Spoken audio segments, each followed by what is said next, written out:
Alright, welcome to the most important video on this training po, the YouTube Foundation. So thank you po sa pagpatuloy ng training natin at humihingi po ako ulit ng paumanhin sa mga taong nanonood dito, sa mga nagbumili ng course na meron po akong placard no, na minsan hindi ako nakatingin sa inyo, no, sa mata nyo, hindi ako masyadong nakatingin sa lens ng camera kasi ayoko pong mawala ako sa sasabihin ko kasi this training is very important for me no, para ma-relay ko lahat ng alam ko no, kasi sinulat ko talaga siya para at least kumpleto yung ma-receive no, yung nandito sa utak ko.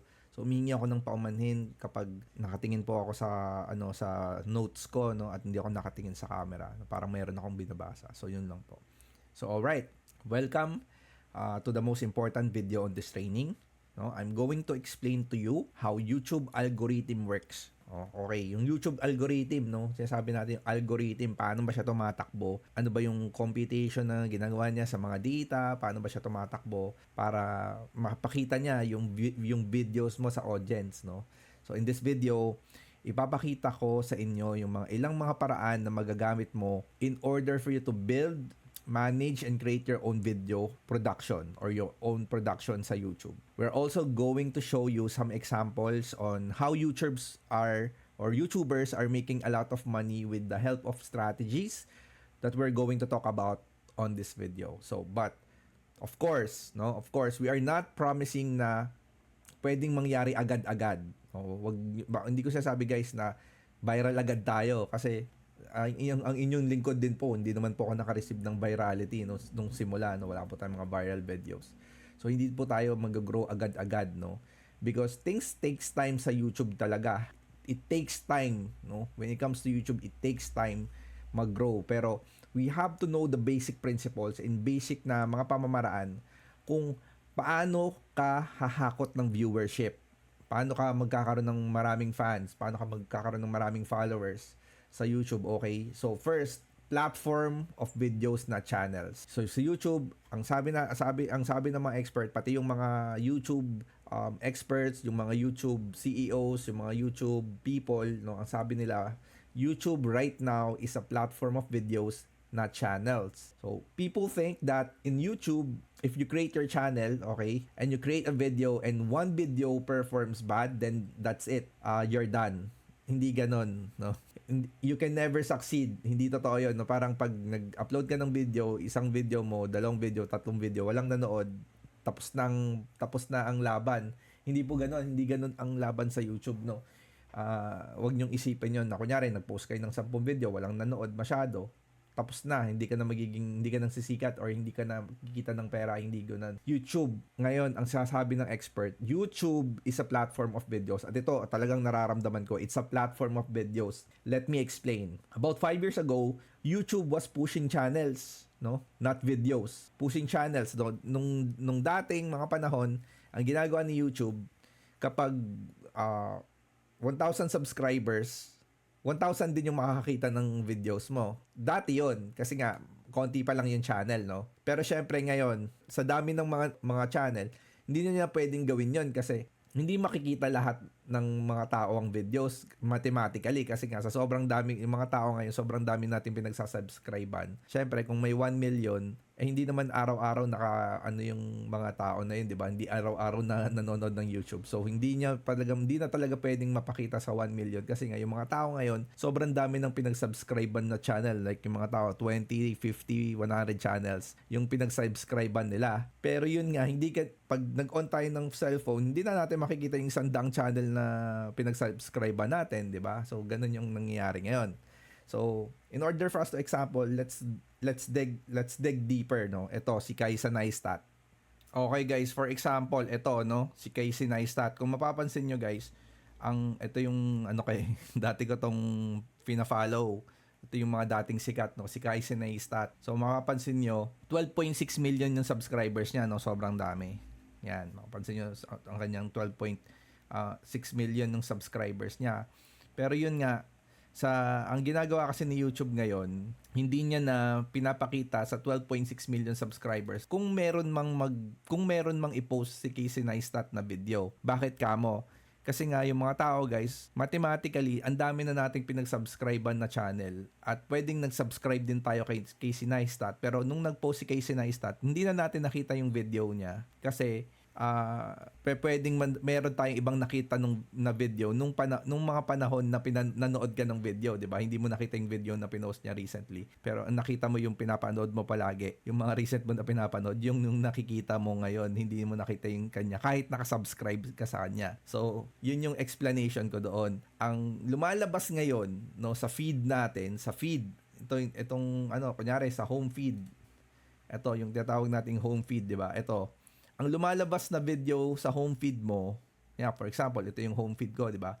Is yung mga videos na lagi mong binibisita, yung mga YouTube channel na lagi mong binibisita, yun yung lumalabas sa home feed mo, di ba? Ito, kunyari, yung mga lagi kong binibisitang channel, lagi kong pinapanood, yan yung nalabas, no? Although, meron mga pangilan-ngilan na tatagos dyan na mga nare-recommend na posibleng related sa mga pinapanood mo. So, yun yung explanation doon. Kumbaga, ulit natin yung katagang platform of videos na channels. Ang binibigay na ni YouTube sa inyo ngayon, sa home feed nyo, is yung mga videos na related sa mga pinapanood nyo. Kung mahilig ka sa pusa, di pusa yung ipapakita niya. Kung lagi ka nanonood ng mga pusa, lagi ka nanonood kay Vice Ganda, lagi ka nanonood ng balita, puro balita yung makikita mo. Kasi it's a platform of videos na not channels. Parang nagiging Netflix na siya. Yung mga lagi mong pinapanood na video sa Netflix, kunyari action, ang pinifeed sa'yo pag nagsa-search ka, puro action. Kasi yun yung lagi mong pinapanood. So, ino-optimize ni YouTube yung best na para sa'yo dahil based dun sa interest mo na pinapanood. So, yun. So, what does it mean for everyone? Anong meaning nito para sa ating mga gagawa ng YouTube channel? So, yung meaning lang niya, for every newbie that will come to YouTube, it means that you are one video away to gaining or getting a lot of views and subscribers. Kasi, hindi lang sa ngayon guys, hindi na paramihan ng subscribers. Although meron pa ring factor yung marami kang subscribers, pero hindi na talaga paramihan ng subscribers. Yung YouTube, for example, if you create 40 videos, and 40 videos didn't get a lot of views, but your 41st video gets a lot of engagement, gets a lot of comments, likes, there will be a higher chance that your channel will explode. Yun yung ibig sabihin doon, guys. Kumbaga, meron kang potential as a YouTuber. Parang si Jensen, meron siyang 4 na long form tapos marami siyang shorts. Hindi mo malalaman di ba yung si Jensen, sinabi natin kanina yung babae na pinakita ko sa inyo yung estudyante ko. Hindi mo malalaman sa 15th video niya or 25th video niya, mas may pumutok na video and boom, maging viral lahat kasi nga ganun siya gumana eh. Kasi syempre, the more na may nakakita sa mga videos mo, the more na may mas makakakita sa iyo. Kasi hindi lang isang video yung papanoorin nung nakakita sa iyo, pwedeng yung nanonood sa iyo, pwedeng nanood ng 10 video mo, sang 20 videos mo, di ba? On a given day, binibinge watch ka kasi nakita niya maganda yung mga videos mo. Because they enjoy it, because a lot of people na nasayahan, nag-engage, nag-comment, no, nire-recommend ni YouTube. Doon yung videos mo sa mga iba pang viewers, no, nagkakaroon ka ng ganung factor. Sa homepages, sa mga up next, 'di ba, yung mga YouTube recommendation pag nakatapos ka ng video, ganun 'yan. Kunyari natapos mo yung video about work from home, maya-maya meron na namang next video about work from home, pero iba na yung vlogger recommended dun sa video mo kasi kamukha ng video mo. So, yun. So, and the more video being enjoyed, the more it being recommended sa YouTube. So, habang pinapanood pa ng tao, habang nag-enjoy yung tao panoorin yung video mo, nalalaman ni YouTube na nagkakaroon ng a lot of engagement whenever you're posting a video, YouTube will YouTube will still and make that video gets a lot of subscribers. Kaya makikita mo kahit 2 years, 3 years na may nanonood pa rin ng videos mo. That's the reason why you're getting a lot of views. Kasi the more they engage pa, even though matagal na yung videos, gives you more audience pa rin and gets you more subscribers pa rin. And that's the reason nag-snowball effect yon. So, yun. Sana naintindihan niyo yung explanation ko, no? So, dapat wag kang mag-worry if you created 40, 50 videos na hindi ka pa nagva-viral. Alam niyo sa akin, nung nag-start ako, wala naman talaga akong viral video. Wala talaga akong viral video, guys. Wala akong virality effect. Pero mas maganda nga yun kasi na hindi ako nagkaroon ng viral effect. Kasi nasanay ako sa mababang views lang. Kaya ngayon, nung dumami yung views ko, hindi ako masyadong na-shock kasi nga sobrang tagal ko na bago inintay yun eh. Parang mas nakakatulong yon kasi nga hindi ka magkakaroon ng mga one-off viral tapos biglang bagsak tapos manghihina ka ba't ganun. Kumbaga dahan-dahan yung pagtaas, dahan-dahan din yung emosyon mo habang tumataas. Hindi ka nagkakaroon ng yung iba kasing mga YouTube channel, alam natin yan. Pag minsan isang viral video biglang bagsak tapos biglang nag-stop na kumuha ng videos kasi wala ng virality kasi nasanay sila ng masyadong mabilis. So yun din yun. So dapat wag ka mag-worry if you don't have that fast growth kasi normal lang yun sa YouTube. Number 2 is focus on the audience, not the algorithm, guys. You have to focus on the audience. Yung algorithm, isipin nyo, ang equivalent nun ay audience. Mag-focus kayo sa audience nyo. Ano ba yung hinahanap ng audience nyo palagi? Kasi syempre, if you're going to be creating a lot of videos, you're going to find out what your audience really wants to watch, di ba? So, you have to focus on what people are watching. Okay? So, yeah, recently, YouTube, yung head of algorithm, sabi nila, says you have to focus on creating videos that your audience want to watch, not the algorithm. Kung ano yung hinahanap ng video ng audience mo, yun yung ibigay mo, like what we said a while ago and what we're going to be repeating here. But first, let me explain how I understand algorithm, no? On a technical perspective, ang ginagawa ni YouTube kapag nag-post ka ng video, pag nag-post ka, YouTube will show that to a person of subscribers, no? Inulit lang natin yung kanina, no? Kasi na-ahead yung unang video ko dapat dito ko pa lang sasabihin, kaya nasabi ko na kanina, na-excite ako. Pero ito mas ma-explain ko sa inyo ng tama, no? Mas mauulit natin kasi maganda naman yung inuulit natin yung learning, di ba? Yung sabi natin, on a technical perspective, ang ginagawa ni YouTube kapag nag-post ka ng video, eto, YouTube will show that to a portion of your subscribers of people who are already watch your channel. Yung mga nanood na dati, lalabas yung video mo. If your YouTube performs well in the first 48 hours, now, YouTube have enough data to push that video to a much wider audience. Doon na siya nagkakaroon ng idea na maraming nag-engage dito sa video to, ibig sabihin, maganda to. At ire-recommend niya sa general public. Ganon, no? Ibig sabihin, nire-recommend ni YouTube yung video mo kahit sa mga hindi pa nakakakita ng channel mo or hindi pa mga subscribers. That's the reason why the first 48 hours is important. So, proper timing when you post your video is warranted. So, proper timing, ibig sabihin, kung kailan maraming nanonood, dapat doon mo siya i-post. So, if it happens that your video gets a lot of engagement, magkakaroon yan ng parang snowball effect sa mga past videos mo. So, inuulit natin yon. Pag may isang tao na nakapanood ng video mo at natawa, papanoorin, kung may 15 video ka doon, papanoorin niya. Kaya minsan mapapansin mo, yung video views mo biglang bububububung tataas. Kasi hindi ibig sabihin nun, 15 nanood, kasi ibig sabihin nun, merong isang tao na nanood ng 15. Nagkakaroon siya ng viral effect. No? So, kasi syempre, ang computation ng views sa YouTube, compiled lahat ng videos mo, tapos ilan yung views kada araw, kasi sa hati-hati ng videos. So, yun. So, yung kasabihan natin, no, just for you to get a simple explanation sa mga sinasabi natin, rising tides lift all boats. Yung pag tumataas yung tubig, lahat ng mga boats tumataas, mamalaki man, mamaliit na boats, 'di ba? Mga bangka, barko. Pag tumaas yung alon, lahat tataas. So, and that's the reason why yung magkakaroon ng virality, magkakaroon ng maraming videos mo sa pag nag-i-increase sa YouTube. So, yun, no?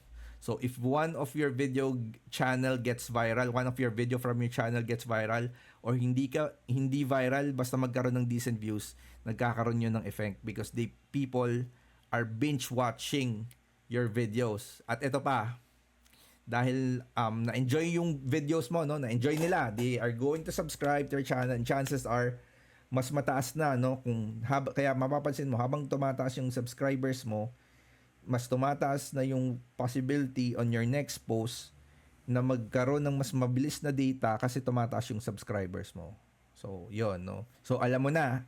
So, dapat, kapag nag-post ka sa YouTube, dapat focus ka, unang-una at huli, sa audience mo. You have to focus on giving and serving your audience. Create videos that you think they want to watch and engage so you can have more engagements and more recommendations in the future. Number 3, new trend, no? Bagong trend, the value and authenticity. Oh, yun yung trend natin ngayon, yung value and authenticity. Ano ibig sabihin yan? Sa YouTube, okay, you have to pay attention to this because if you can actually apply what I'm going to say to you on this third point, no, dito sa video na pinaka most important, no, bago pa yung mga technical na gagawin natin later on, kasi alam nyo, dapat pinapanood nyo to 10 beses tong video na to, ano, kasi ito yung pinaka most important video on this training, kasi dito mo makikita yung pinaka YouTube on the point of view of a YouTuber na kagaya ko, dahil nandito lahat ng experiences namin dito sa sinasabi natin. So yun, number 3 is the new trend, the value and authenticity. And why a lot of videos got a lot of views is because of value and authenticity. Ang tanong ano yon? English eh. Value, ibig sabihin, yung mga videos mo na nagva-viral, yung mga videos na mga nagva-viral ngayon sa YouTube at palagi pa rin nagkakaroon ng maraming views sa YouTube that are hitting hundreds of thousands or even millions of views per video, ay yung mga video na valuable at authentic. Ibig sabihin, tunay na nagbibigay ng tulong or may halagang mga videos, no? Okay guys, for example, if we're going to look on this specific YouTube channel, yung kay Charlie Morgan, so makikita nyo dito, napaka-authentic lang ng video niya, no? Mapapansin nyo, yung mga video niya, wala masyadong thumbnail, no? Wala masyadong thumbnail. Kung mapapansin nyo yung siya lang, no, yung mga mukha niya, no, walang masyadong kaek-ekan. Pero kung mapapansin nyo guys, kung pupunta kayo dito sa popular videos niya, ayan, yung mga popular videos, kung mapapansin nyo, ilagay nyo yung attention nyo dito sa number of views niya, di ba? Popular videos, yung mga maraming views, di ba? Pansinin nyo yung maraming views. For example, ito, yung nagbibigay masyado ng value. For example, ito, Beginner to Millionaire Guide in 2025. Ayan. Mapapansin nyo, 22 hours long. 22 hours long compiled videos ng value-driven data nagbibigay ng value. So, eto rin, 445,000 views, 12 minutes. Ito, 1 hour video, no? Still, no, nagkakaroon siya ng views pa rin hanggang ngayon. 1 hour video niya, 400,000 views. Yung kumbaga, ang sinasabi natin, yung value and authenticity nandun. Yung value-driven content na binibigay niya, like step-by-step on how to make $10,000 per month ASAP if starting again. Kumbaga, yung mga videos na to, although may mga videos siya na marami din na kahit 15 minutes, ito, mahaba pa rin yan, 15 minutes, di ba? Hindi yan mga shorts. Ito, 1 hour long, 300,000 views. 300,000 views dito, 46 minutes long, 1 hour video, 250 views. Kung sasabi natin, yung mga videos na maraming nakakita or marami pa ring nanonood is yung mga value-driven videos. Yung kagaya sa atin, di ba, meron tayong training, virtual assistant training. 4 years ago, marami pa ring nanonood. It still works, no, yung training natin. Bakit? Kasi nga, value driven yung authenticity ng tao, nulit natin, authenticity ng taong tumulong nandoon. So dapat ganun yung gagawin mong content. Gusto mo talagang tumulong. Hindi ka masyadong nag-hold sa mga information na alam mo, kasi nga you need to show it to your show it sa mga subscribers mo yung value, yung nandiyan ka sa YouTube because you want to help people, you want to share your ideas, you want to share your content because it's value driven na you think na mas makakatulong sa kanila. So that you have to focus on that. You have to focus on giving value. So yun lang yung point ko. So yung mapapansin nyo, no, nakita nyo dun sa video, walang flashy edits, no? There's no flashy edits, no background music, no effects. Kung papanoorin yung video ni Charlie Morgan, walang mga background music, walang flashy edits, walang sound effects, just raw, valuable and authentic videos. So ganun din yung sa inyong lingkod, no, yung mga virtual assistant training natin, wala namang mga magagandang edit doon. Some of our YouTube training have poses, some of your YouTube training ay maraming mga part na hindi naman talaga maganda kasi wala man talagang editing doon. Pero yun nga, why it has like 400,000 to 400,000 views. Dapat nga 1 million views na yan kasi nga yung unang video niya na yan na drop kasi nga may nagpapakita ako ng email, so binagsak ni YouTube, pero ni-re-upload ko ulit, tinanggal ko yung part, kaya medyo may mga part na tinakpan ako, binlur ko. So that's the reason why 400,000 views, pero honestly that should be 1 million views na ngayon. So yun, uulit-ulitin natin, value and authenticity. Gumawa ka ng videos na may value at totoong makakatulong sa audience mo. Yung may depth, no? May laman, may lalim, malalim, value driven. Huwag ka lang gawa-gawa ng mga videos sa surface level lang ang value. Nasabi ko na hindi ka pwedeng gumawa ng ganon. Pwedeng may mga times na mag-upload ka ng mga 6-minute video, 8-minute video, pero nga the more videos na the longer, the more value driven, the more people watch your content, the more masasabi ni YouTube na this channel has long viewership, long retention. So, ang gagawin ni YouTube, mas ire-recommend niya yung channel mo versus dun sa iba na hindi. So, yun, no? So, don't hold back on helping your audience. Kasi yun naman talagang reason Kung nag-YouTube tayo, we have to serve them with the pure heart. We have to give them value. But that doesn't mean that you can create short videos. Kung gusto mo mag-create ng short videos like si Jensen, yung estudyante natin, marami din siyang short videos, marami siyang 8 videos, 10-minute videos, okay lang yun. But still, take time to really give value to our audience. Be authentic. Don't fake it, no? Huwag niyong i-fake it. Tell your story, your personal angle sa mga topics mo na kahit hindi ka naman siguro expert sa mga tinuturo mo, kahit wala ka pa masyadong credibility, di ba? Wala ka pa masyadong napapatunayan. Kunyari, you're selling your VA service, okay lang yun. Pero you have a heart to tell, or you have the heart to share sa mga audience mo, okay na yon. Kasi habang nagsisimula ka, mag-grow mo yung experience mo, mag-grow mo yung madedevelop mo yung sarili mo, the more you will learn about your craft, and the more you learn more about your craft, the more you do your YouTube videos, the more you learn more about yourself, the more nagiging authentic ka, nagiging value-driven na yung content mo. And at first, siguro hindi pa masyado, pero in my personal experience, nai-improve yung narrative mo, no? Personal narrative mo to tell your personal worldview habang ginagawa mo, no? Let your imaginations flow to your videos na parang nakikita nila yung self nila or natutulungan mo yung current problems na by being authentic and valuable sa mga videos mo. And you don't need to be you don't need fancy tools, no, to do that. By the way, you can start from what you have. You have like your phone camera or cheap webcam can work, no? Yung headset na ginamit mo sa audio, mas importante, no, versus yung camera, no? Just make sure you have the quality audio. Kailangan yung headset na ginagamit mo, maganda yung receive ng audio. Because yung audio, yung video quality, mapapatawad natin yan Pero yung kailangan, gusto natin yung naririnig natin maganda, no? So, kahit yung video mo medyo mas pangit, yung audio mo maganda at hindi masakit sa tenga, okay na yun. So, gaya ko, when I was starting, nung nag-start ako, I just used my webcam and a cheap noise cancelling headset when I started vlogging. Pangit nga yung audio ko nung nag-start pa ako Pero yun nga, in your case, marami na ngayong mga mic na magaganda na mas mura na na-develop na kasi 6 years ago ang pangit ng mga headset. Ngayon, marami nang mas magaganda, high-tech na tayo, mas sobra ngayon. So, magaganda na yung mga mic at mas mura na. Okay? So, the question is, but what if you have zero credibility? Wala akong credibility, bago pa lang ako Wala pa akong napapanodayan, no? Okay, let's dig into the examples of videos you can create if you think you have zero credibility. Okay guys, ito papakita ko sa inyo. Ito si Wizard List. Makita nyo, she has like 8.24 million subscribers. Pero yung videos niya is like 115 videos lang. Parang onti sa versus nung subscribers niya, marami talagang nanonood sa kanya. So, ito yung nangyayari, ang nangyayari kasi dito sa Wizard List, si Wizard List, yung babae, nakikita nyo naman, hindi naman siya masyadong, yung mga video titles niya, like, tingnan mo, how to make people respect you, how to detach and not care, I ruined my hair and I love it, become your own parent, your blessings are coming. Kumbaga, yung mga videos niya, mapapansin nyo, parang mga basic videos lang, di ba? Siyempre, kung mapapansin nyo, siyempre siya, maganda siya, di ba? Sasabihin nyo, hindi naman ako kamukha ni Wizard List.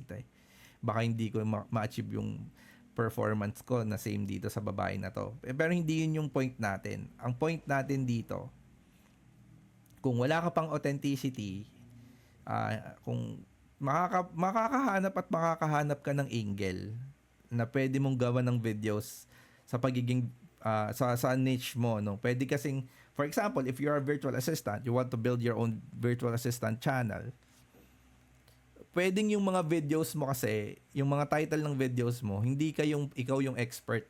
Pwedeng ang title, ang mga topic ng mga videos mo, my experience of a beginner virtual assistant, parang yung totoong nangyayari, hindi kayong top 10 of virtual assistant values, parang ganun. Parang ang video topics mo, it's more of about your journey of a VA rather than you're the expert teaching people how to become a VA or teaching clients on how to hire a virtual assistant. Kasi nga, hindi mo pwedeng ituro yun eh. Kasi ang pwedeng approach or angle mo is yung may experience of a newbie VA. Parang ganun yung point of view mo. Yung point of view mo na, kunyari, lagi kang rejection, yun yung sasabihin mo sa videos mo para maging authentic ka, may experience of being rejected. Yun yung mga title ng videos mo, di ba? Kasi wala kang credibility para magturo ng pag-BA kasi wala ka pa nga client eh. So yun yung approach mo, and that can work on every niche. Yung experience mo as a business owner, yung experience mo as an Amazon VA, yung experience mo sa ganito, yung point of view mo, not other people's point of view. But not necessarily hindi ka naman pwede magturo eh. Kasi sinasabi mo yung learnings mo eh. Di ba? What your learnings is. So yun, no? Depende sa pag-isip mo ng angle. So mamaya sa mga future videos natin, i-explain natin no, kung paano tayo magki-create ng mga angle, paano tayo mag-iisip ng mga video topics. Pero hindi pa yun, ito yung linya na dapat kong banggitin yung mga words na yun. Pero nga, ang point of view ko dito, guys, ang gusto ko lang malaman sa inyo, it doesn't matter whether you're zero credibility. There will always be an angle of what topic na gagawin mo sa YouTube. And that's what's the most important. No? Huwag kang mahinaan ng loob na sasabihin mo parang wala kang karapatang mag-tell ng yung sarili mong story. Hindi yun. I don't believe on that.